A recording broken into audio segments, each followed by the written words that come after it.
ये हम देखेंगे क्वेश्चन नंबर 126। इसमें दिया हुआ है विच कार्बोकैटायन इज मोस्ट स्टेबल। तो देखो कार्बोकैटायन जो दे रखे हैं हमको वो दिए हुए हैं।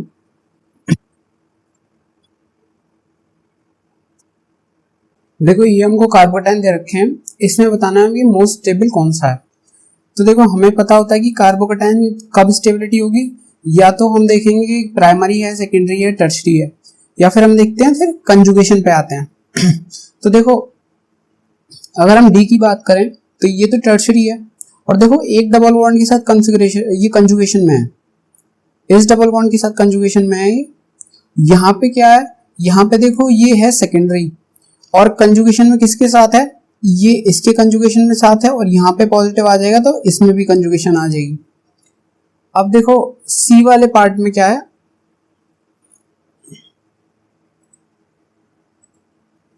सी वाले पार्ट में ये जो कार्बोकैटायन है वो कौन से कार्बन पे, डबल बॉन्डेड कार्बन पे, मींस sp2 कार्बन पे। और हमको क्या पता होता है कि sp2 कार्बन में इलेक्ट्रोनेगेटिविटी कार्बन की ज्यादा होती है एज कम्पेयर टू sp3। तो यहाँ पे पॉजिटिव चार्ज इलेक्ट्रोनेगेटिव कार्बन पे है, इसलिए ये अनस्टेबल होगा।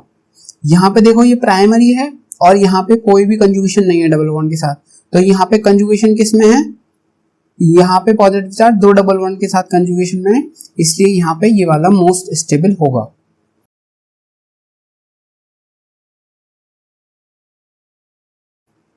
अब देखते हैं 127। इसमें दिया हुआ है consider a positively charge C2H3 species in which the positively charge carbon is sp hybridized and the uncharge carbon is sp2 hybridized. अब देखो अनचार्ज कार्बन sp2 हाइब्रिडाइज्ड है। sp2 हाइब्रिडाइज्ड कार्बन कौन सा होता है, जिसके पास दो सिंगल बॉन्ड एक डबल बॉन्ड होता है। तो ये वाला जो कार्बन होगा ये मान लो CH2 और डबल बॉन्ड। अब जो पॉजिटिवली चार्ज कार्बन है वो है sp हाइब्रिडाइज्ड, मींस यहाँ पे CH आएगा और ये आएगा पॉजिटिव चार्ज, तो ये जो कार्बन होगा हमारा वो sp हाइब्रिडाइज्ड हो जाएगा। ये कार्बन हो गया sp हाइब्रिडाइज्ड और ये हो गया sp2 हाइब्रिडाइज्ड, और यहाँ पे दे रखा है कि an empty p orbital is perpendicular to the pi system. तो जो एम्प्टी p ऑर्बिटल होगा वो परपेंडिकुलर होगा पाई सिस्टम के। तो यहाँ पे बेस्ट डिस्क्रिप्शन कौन सा है, ये वाला कार्बोकैटायन बनेगा, ये होता है हमारा विनाइल कार्बोकैटायन। तो इसका जो ऑप्शन है वो आएगा ऑप्शन नंबर ए।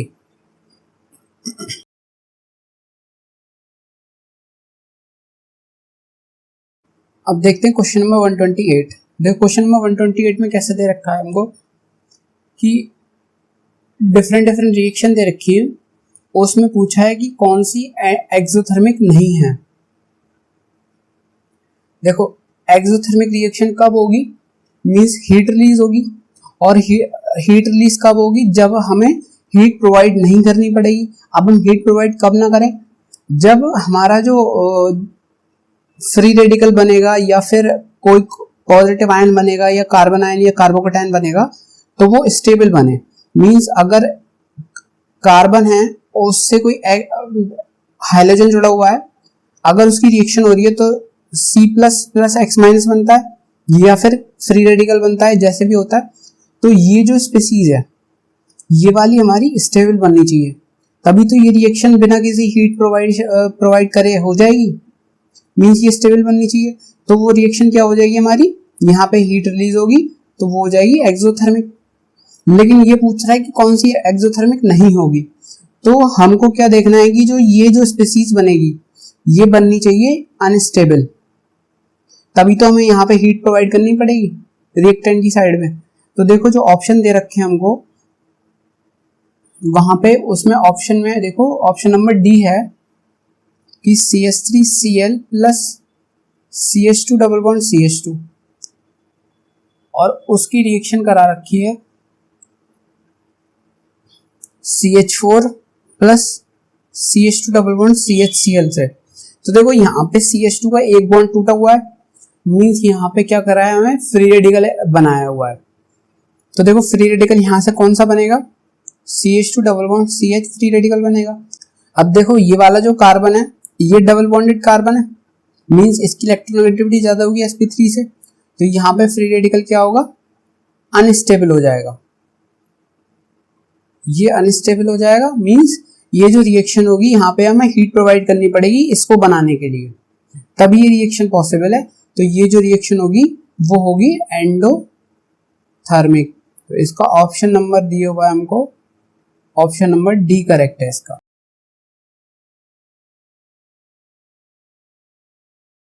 अब देखते हैं हम क्वेश्चन नंबर 129।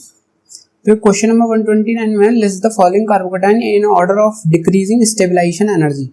तो जो कार्बोकेटाइन हमको दे रखे हैं, देखो ये हमको कार्बोकेटाइन दे रखे हैं, इनको डिक्रीजिंग स्टेबलाइजेशन एनर्जी में लगाना है। स्टेबलाइजेशन एनर्जी मींस जो ज़्यादा स्टेबल होगा कार्बोकेटाइन उसकी एनर्जी जो हो जाएगी ज़्यादा हो जाएगी। स्टेबलाइजेशन एनर्जी लगानी है मींस मोस्ट स्टेबल कार्बोकेटाइन से लीस्ट स्टेबल कार्बोकेटाइन की तरफ जाना है।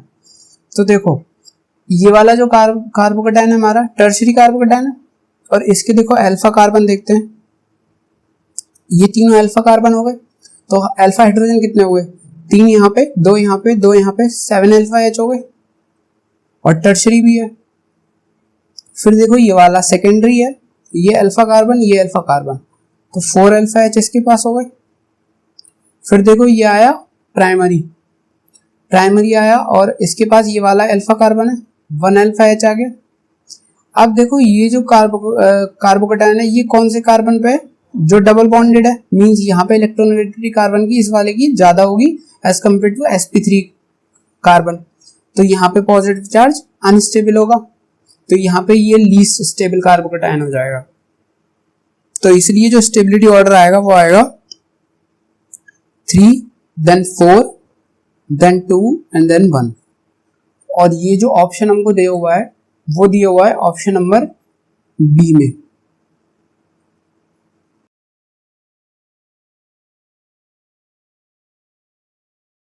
अब देखते हैं हम क्वेश्चन नंबर 130 देखते हैं।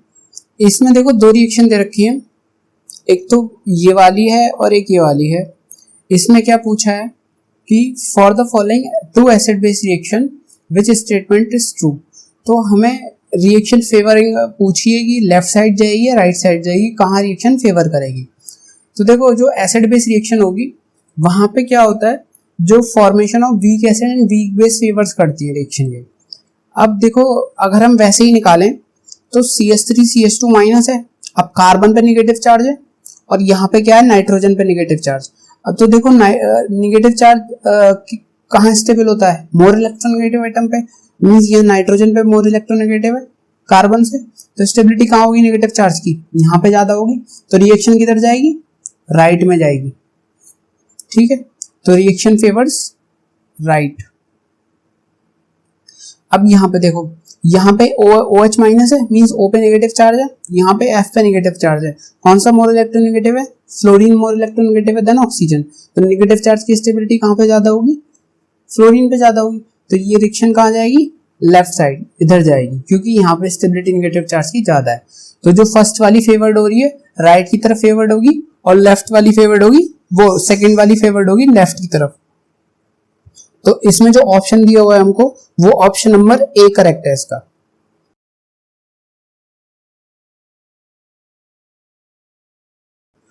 क्वेश्चन नंबर 131 देखते हैं।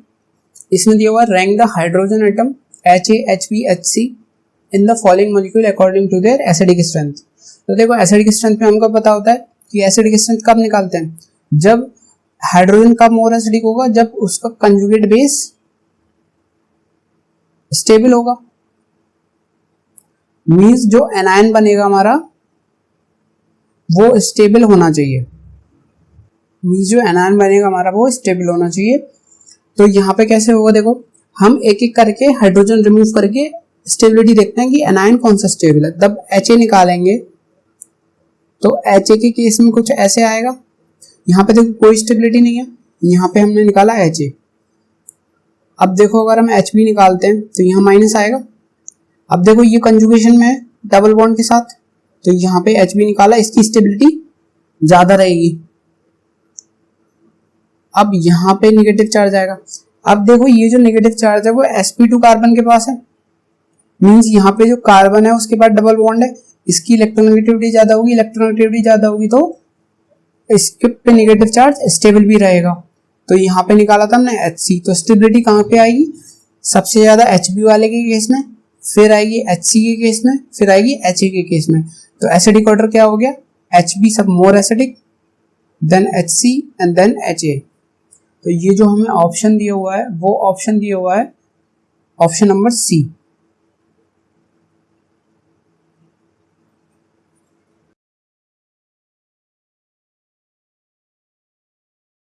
वन 132 क्वेश्चन है, in which of the following reaction backward reaction is favoured. तो देखो जैसे मैंने अभी 130 क्वेश्चन कराया था, इसमें एसिड बेस रिएक्शन का था कि बैकवर्ड जाएगी या फॉरवर्ड रिएक्शन जाएगी, वैसे ही सेम रिएक्शन यहाँ पे दे रखी है। तो इसमें हमसे पूछा है कि बैकवर्ड रिएक्शन कहाँ जाएगी। तो देखो यहाँ पे एक ऑप्शन है डी, यहाँ पे NH3 प्लस दिया हुआ है प्लस फिनोल,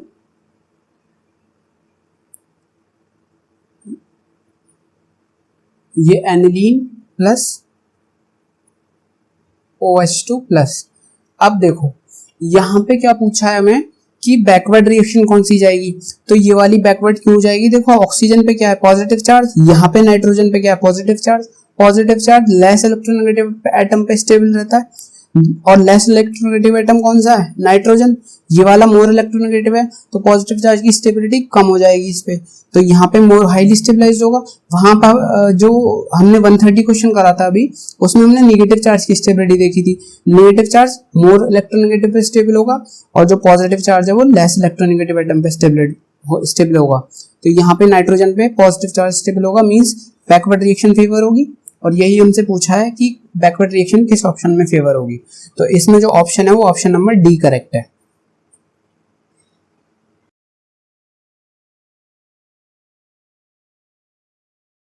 अब देखते हैं क्वेश्चन नंबर 133।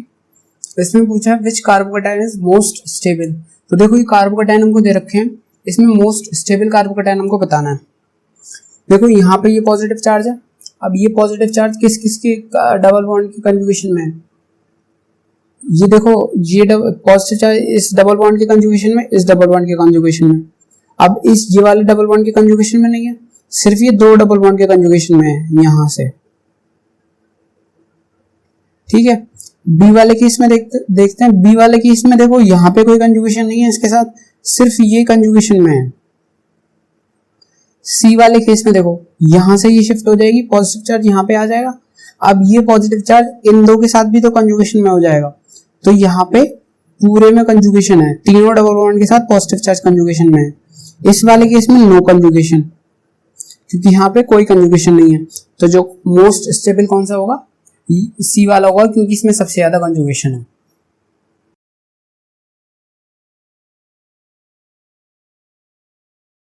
जो क्वेश्चन नंबर 134 देखते हैं, इसमें दिया हुआ है taking into account of hybridisation resonance effect rank the following bond in order of decreasing bond strength bond length. तो इसमें हमें बॉन्ड लेंथ बतानी है, order of decreasing bond length. तो देखो यहाँ पे क्या है, ये सिंपल कंपाउंड हमें एनायन दे रखा है। देखो यहाँ पे नेगेटिव चार्ज है, ये इसके साथ भी रेजोनेंस में जाएगा, तो यहाँ पे डबल बॉन्ड आ जाएगा और यहाँ पे सिंगल बॉन्ड आ जाएगा और ओ पे नेगेटिव चार्ज आ जाएगा। सिमिलर केस में यहाँ पे रेजोनेंस आएगी, तो यहाँ पे डबल बॉन्ड और यहाँ पे नेगेटिव चार्ज। मींस अगर हम रेजोनेंस हाइब्रिड बनाएंगे तो कुछ ऐसा बनेगा,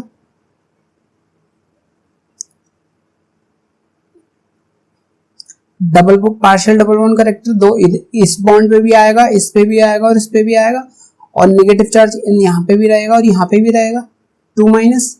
तो यहाँ पे देखो बॉन्ड सबके सेम आएंगे, पार्शियल डबल बॉन्ड करेक्टर इस बॉन्ड में भी है, इस बॉन्ड में भी है और इस बॉन्ड में भी है।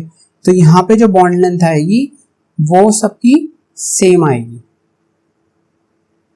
तो इसलिए इसमें जो ऑप्शन नंबर दे रखा है वो ऑप्शन नंबर डी करेक्ट है, क्योंकि यहाँ पे 3 इक्विवेलेंट रेजोनेटिंग स्ट्रक्चर्स बनेंगे, इसलिए यहाँ पर जो बॉन्ड लेंथ होगी वो सेम होगी।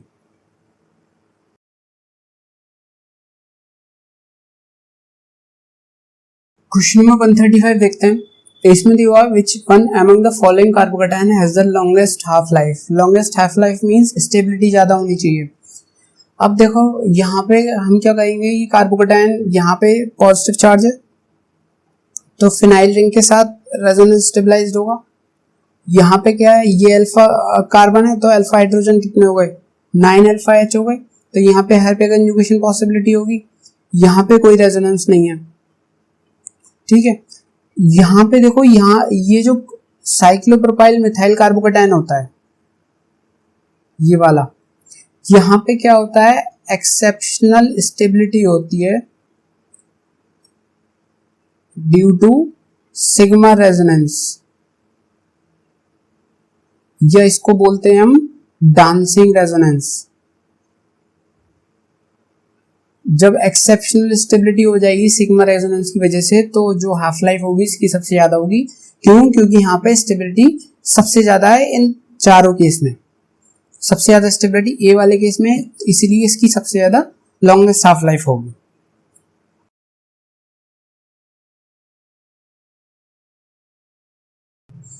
क्वेश्चन नंबर 136 है, rank the following alkene in order of decreasing heat of hydrogenation. देखो, जो हीट ऑफ हाइड्रोजनेशन होती है वो डायरेक्टली प्रोपोर्शनल किसके होती है, 1 स्टेबिलिटी के ऑफ एल्कीन, मींस HOH जो होगी वो inversely proportional stability of alkene की हो जाएगी।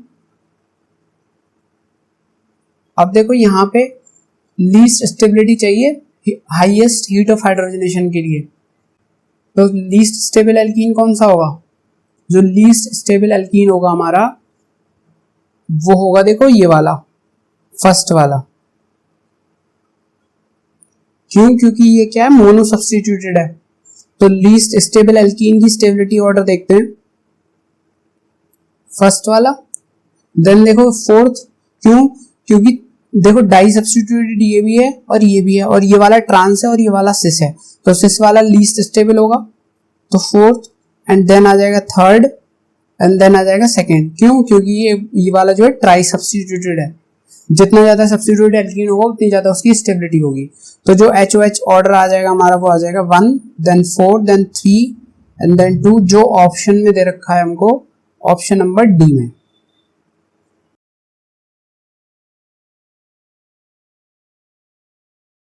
अब देखते हैं हम क्वेश्चन नंबर 137। तो क्वेश्चन नंबर अगर 137 में आप देखो, इसमें दिया हुआ है विच of the following reaction is most exothermic. Most exothermic reaction means यहाँ पे हमें हीट प्रोवाइड करने की जरूरत नहीं है, स्टेबिलिटी जो हमारा प्रोडक्ट बनेगा वो हाईली स्टेबलाइज्ड होना चाहिए, इसीलिए रिएक्शन एक्सोथर्मिक होगी, फॉरवर्ड रिएक्शन में जाएगी और हीट रिलीज करेगी। तो देखो यहाँ पे एक ऑप्शन दिया हुआ है हमको, option number C, plus Cl2 HNu Cl then HCl, ये ऑप्शन में दिया हुआ है सी में।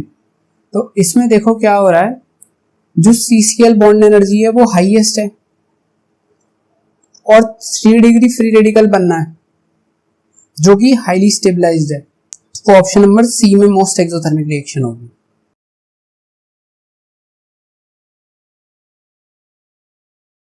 अब देखो क्वेश्चन नंबर 139 दिया हुआ है हमको, इसमें पूछा है the which one of the following is most stable. तो देखो यहाँ पे मोस्ट स्टेबल स्पीशीज बतानी है, कार्बोकेटायन बताना है कौन सा है। यहाँ पे देखो पॉजिटिव चार्ज है, अब ये पॉजिटिव चार्ज इस डबल बॉन्ड के साथ भी, इस डबल बॉन्ड के साथ भी, और इसके पास भी लोन पेयर है, यहाँ पे रेजोनेंस में रहेगा। यहाँ पे देखो ये पॉजिटिव चार्ज इस डबल बॉन्ड के साथ रेजोनेंस में, फिर यहाँ पे पॉजिटिव चार्ज आ जाएगा तो एन के लोन पेयर से रेजोनेंस में आ जाएगा। अब ये वाला केस देखो, यहाँ से इसके साथ रेजोनेंस और इसके साथ रेजोनेंस। अब देखो ये वाला केस देखो, इसमें क्या है कि देखो पॉजिटिव चार्ज कहाँ पे है, नाइट्रोजन के पास है और कहीं तो पॉजिटिव चार्ज नहीं है। तो यहाँ पे क्या है, यहाँ पे सबका जो ऑक्टेट है वो कंप्लीट है, यहाँ सारे एटम का ऑक्टेट कंप्लीट है। देखो नाइट्रोजन का भी कंप्लीट है क्योंकि नाइट्रोजन 2 बॉन्ड इधर बना रहा है, फिर N है और 2 H ये रखे हैं, तो कितने इलेक्ट्रॉन हो गए उसके पास, 8 इलेक्ट्रॉन हो गए, इसका भी ऑक्टेट कंप्लीट है और सब एटम का ऑक्टेट कंप्लीट है यहाँ पे। तो जब ऑक्टेट कंप्लीट होता है मींस यहाँ पे हो जाती है हमारी हाईएस्ट स्टेबिलिटी। तो हाईएस्ट स्टेबिलिटी हो जाती है। तो हमको ये नहीं देखना अब किसी भी स्ट्रक्चर में कि रेजोनेंस हो रही है या नहीं हो रही। जब यहाँ ऑक्टेट कंप्लीट हो गया मींस हाईएस्ट स्टेबिलिटी इसकी हो गई, तो सिर्फ हमको ऑप्शन नंबर सी लगाना है इसमें। यहाँ पे चाहे आप ये देखो कि ऑक्टेट यहाँ पे जो एन है कि उसके लोन पेयर यहाँ पे रेजोनेंस करेंगे, फिर इसका ऑक्टेट कंप्लीट हो जाएगा। लेकिन हमें स्ट्रक्चर दे रखा है जिसमें ऑक्टेट ऑलरेडी कंप्लीट है, तो यहाँ पे हमें रेजोनेंस वगैरह नहीं दिखा के सिर्फ इसको टिक करना है क्योंकि इसका ऑलरेडी ऑक्टेट कंप्लीट हमें दिखा रखा है। तो इसमें जो ऑप्शन नंबर आएगा वो ऑप्शन नंबर सी करेक्ट आएगा।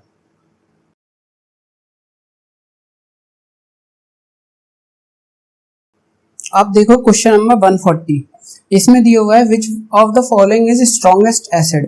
तो ये 4 कंपाउंड हमको दे रखे हैं, इसमें बताना है हमें स्ट्रॉन्गेस्ट एसिड कौन सा होगा। तो देखो एसिडिक कैरेक्टर जो होगा वो इनवर्सली प्रोपोर्शनल किसके होगा, basic character of conjugate base. जो इस एसिड का कंजुगेट बेस बनेगा अगर उसका बेसिक कैरेक्टर कम होता है तभी तो एसिडिक कैरेक्टर ज्यादा होगा। अब देखो यहाँ पे एक H निकाल दें, हम H प्लस लीव कर दें क्योंकि हम इसको मानना है एसिड। हमें क्या बताना है, एसिडिक स्ट्रेंथ, स्ट्रॉन्गेस्ट एसिड बताना है। तो अगर हम यहाँ पे H प्लस निकाल दें तो यहाँ पे NH3 बन जाएगा। N के पास क्या है, लोन पेयर है, वो बेसिक कैरेक्टर शो करेगा अपना। अब यहाँ पे देखो, यहाँ से हम H प्लस निकालेंगे, यहाँ पे N पे क्या आ जाएंगे, लोन पेयर। अब ये जो लोन पेयर है वो लोकलाइज्ड है क्योंकि यहाँ पे कोई रेजोनेंस नहीं है बेंजीन रिंग के साथ, तो ये अपना बेसिक कैरेक्टर शो करेंगे। इस केस में भी देखो यहाँ पे लोन पेयर क्या है, लोकलाइज्ड है, और N क्या है, sp3 हाइब्रिडाइज्ड है, तो बेसिक कैरेक्टर शो करेगा। अब यहाँ इस केस में देखो अगर हम इसका H प्लस निकाल दें तो जो कंपाउंड बनेगा वो कुछ ऐसा बनेगा, और N के पास होंगे लोन पेयर। अब N के पास जो लोन पेयर होंगे वो किस में रेजोनेंस कहाँ दिखाएंगे, बेंजीन के साथ। मींस यहाँ पे क्या है, डीलोकलाइज लोन पेयर है। जब डीलोकलाइजेशन हो जाता है लोन पेयर का तो जो बेसिक कैरेक्टर वो क्या हो जाएगा, कम हो जाएगा। जब बेसिक कैरेक्टर कम हो जाएगा तो एसिडिक स्ट्रेंथ क्या हो जाएगी, बढ़ जाएगी। तो ऐसे कौन सा स्ट्रॉन्गेस्ट एसिड हुआ, ऑप्शन नंबर सी। तो इसका ऑप्शन नंबर सी करेक्ट है। Thank you for watching the video, all the best.